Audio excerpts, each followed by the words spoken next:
Life Source Education and Encouragement presents Series 2, Walking the Path Part 1, my first 6 years in nonprofit affordable housing.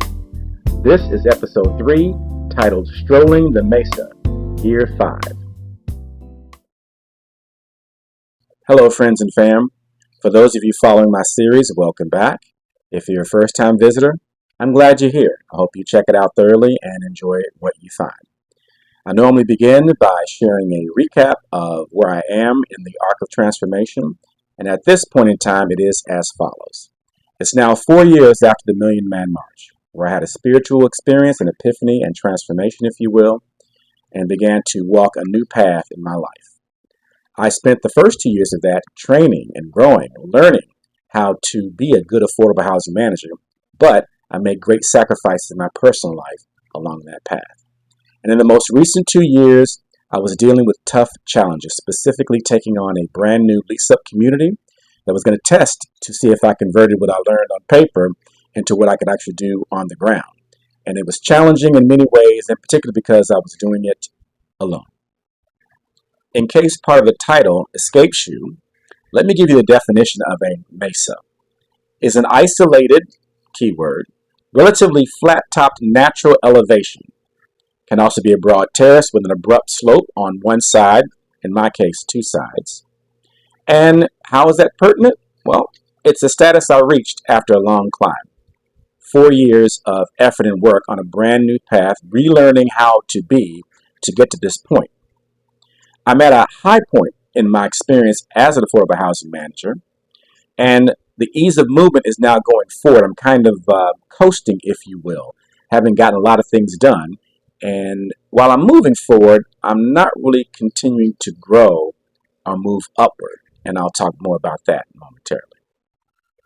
A clear description of why I see myself as being on a mesa at this point in time is as follows.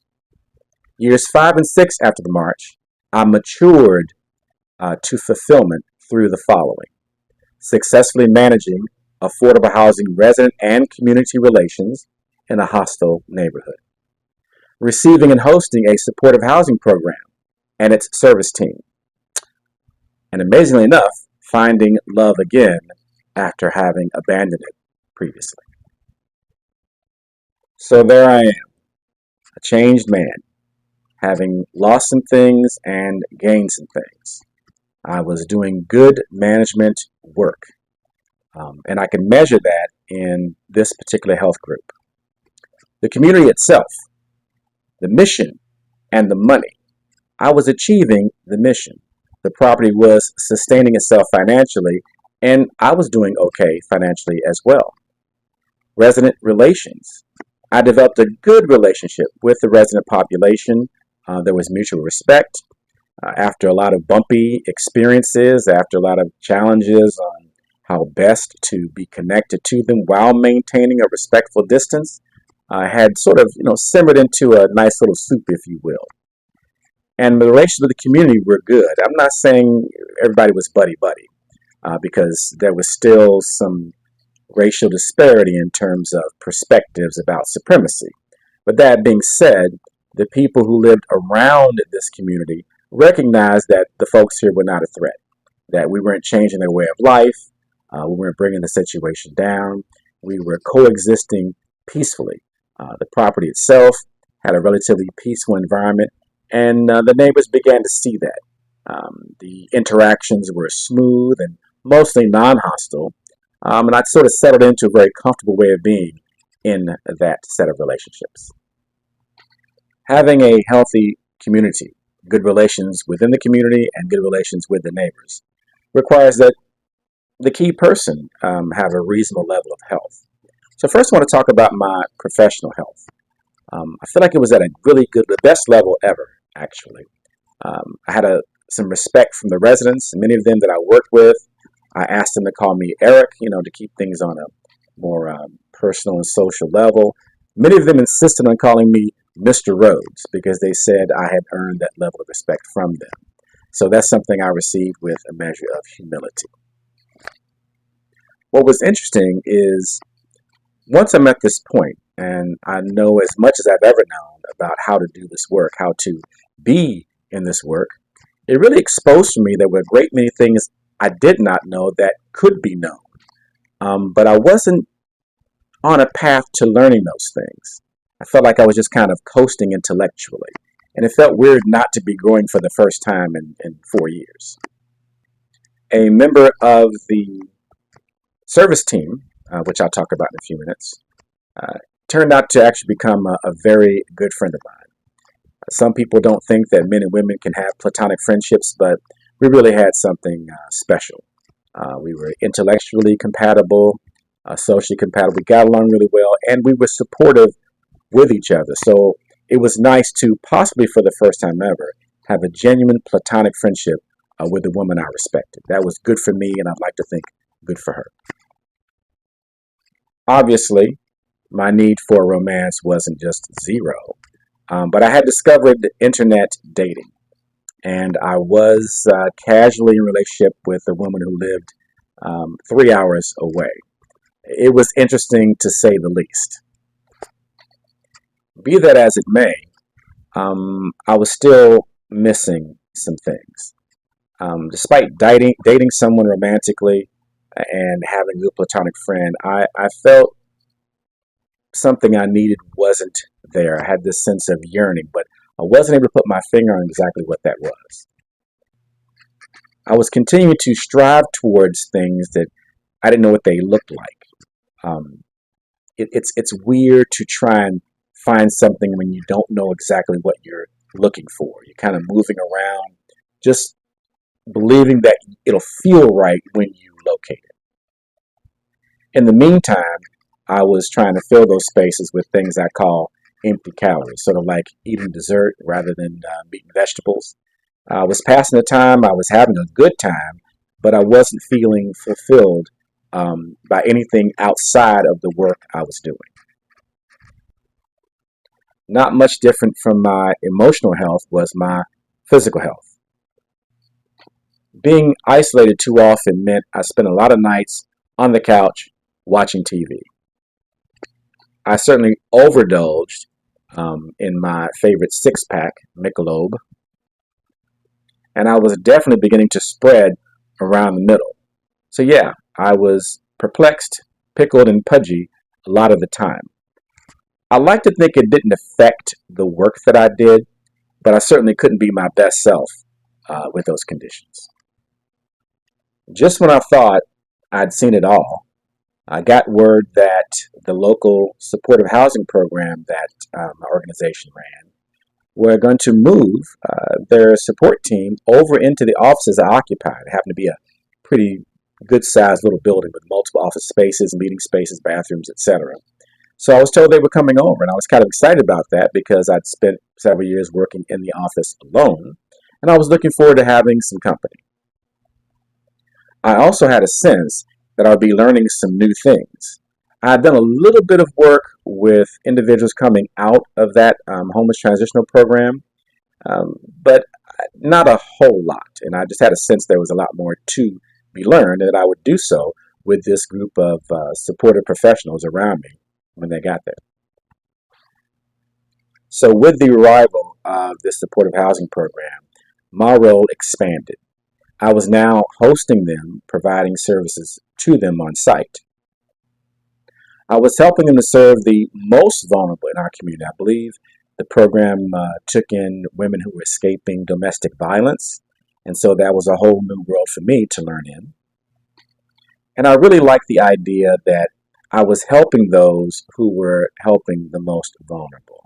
So being there for the case managers, doing the property management aspect, helping their clients to learn how to live independently, I got a lot of satisfaction and joy out of that. Prior to the program's arrival, my property management style was pretty straightforward. There were rules, and people were supposed to follow those rules. My job was to enforce them, not in a draconian way, but certainly in a way that would make sure the community stayed healthy. We had a peaceful environment, the place was clean and functional, and it was sort of like black and white. They either did things right or they didn't, and I responded to it in that way. Once we had clients come in who became residents and had case managers, I had to adjust the way I looked at the rules. Rather than being black and white, I learned how to be adaptive, to look at a higher rule, not just does the person qualify and are they following the rules all the time, but is this person the point of our mission to provide quality affordable housing? And shouldn't we be focused on helping that person be successful in the housing rather than just measuring whether they are or not without support? I learned a lot about accommodation and mitigation when it came to dealing with the rules and the requirements of the lease. And lastly, I learned how to share authority on the property. Up until that point, I was the man. The buck stopped with me. Once the program came in, I had to learn how to work with those case management professionals in terms of how I worked with their clients, and that expanded into how I work with all the resident population. I actually became a much better property manager from what I learned from that case management team. I mentioned in the previous episode that my son was living with me at the time I was manager on this property.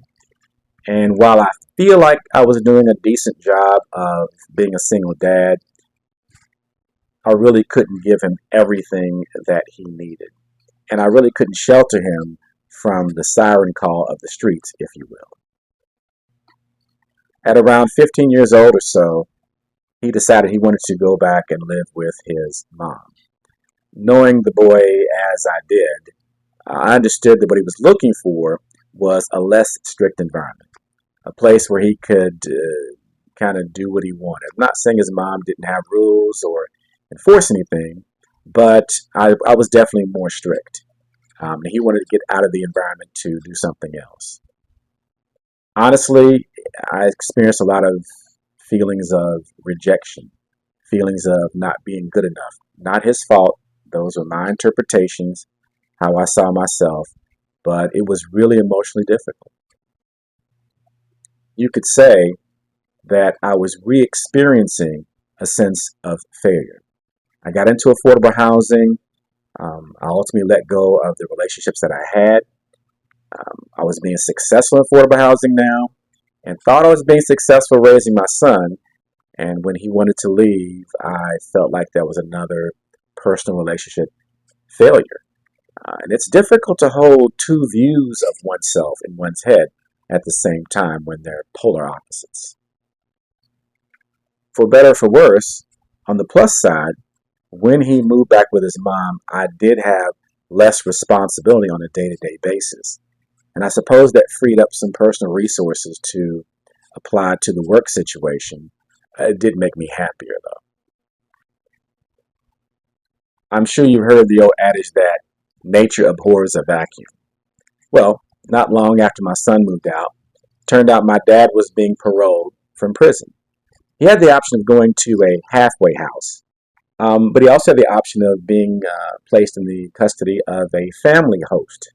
So I chose to serve that role since I had space available, and I felt like it would be good to give my dad an opportunity to be successful once he came out of the penal system.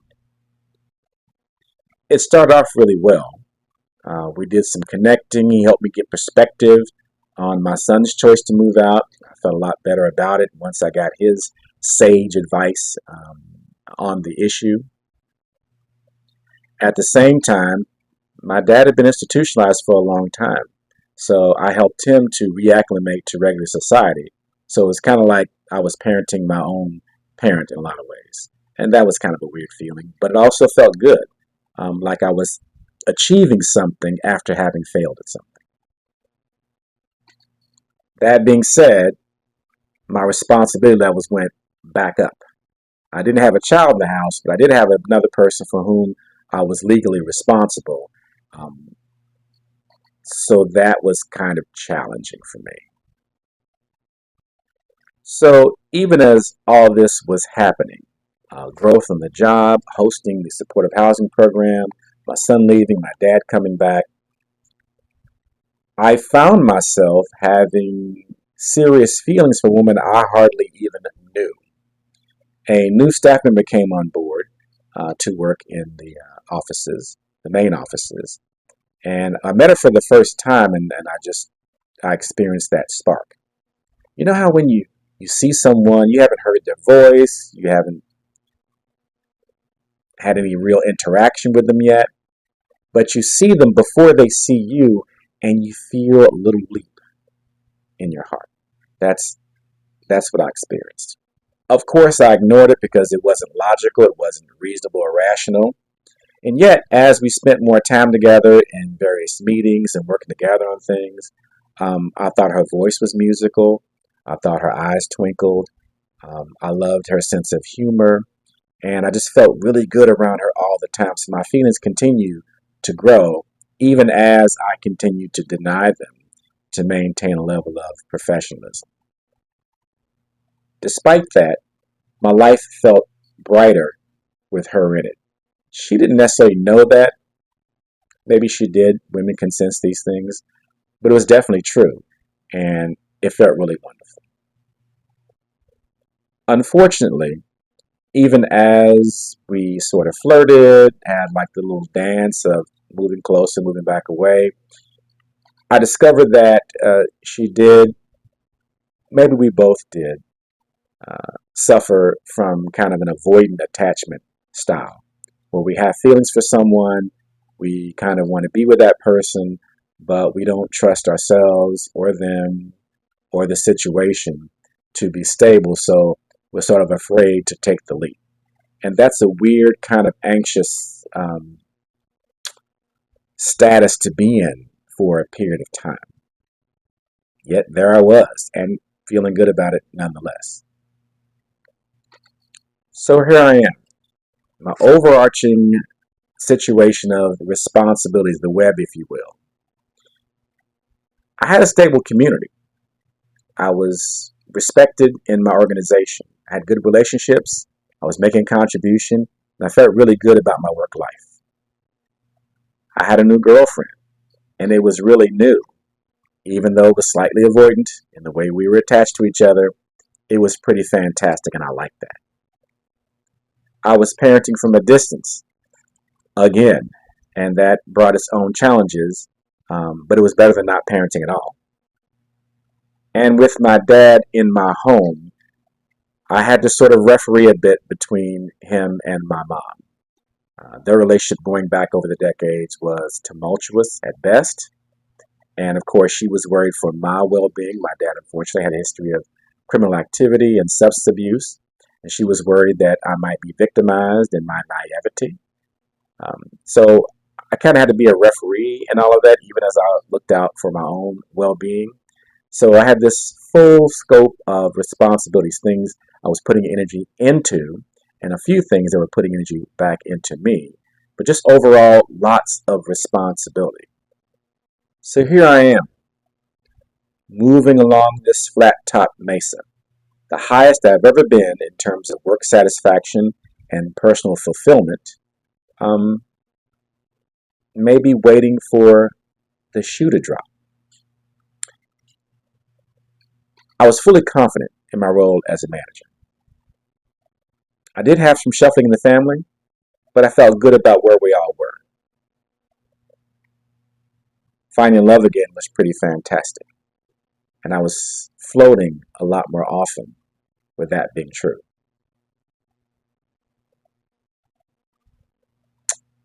With so many things going well, so many things being stable, but me not growing or learning, seeing my situation as this is kind of what I envisioned, I was ghosting, I was being ghosted, haunted by the question, is this all?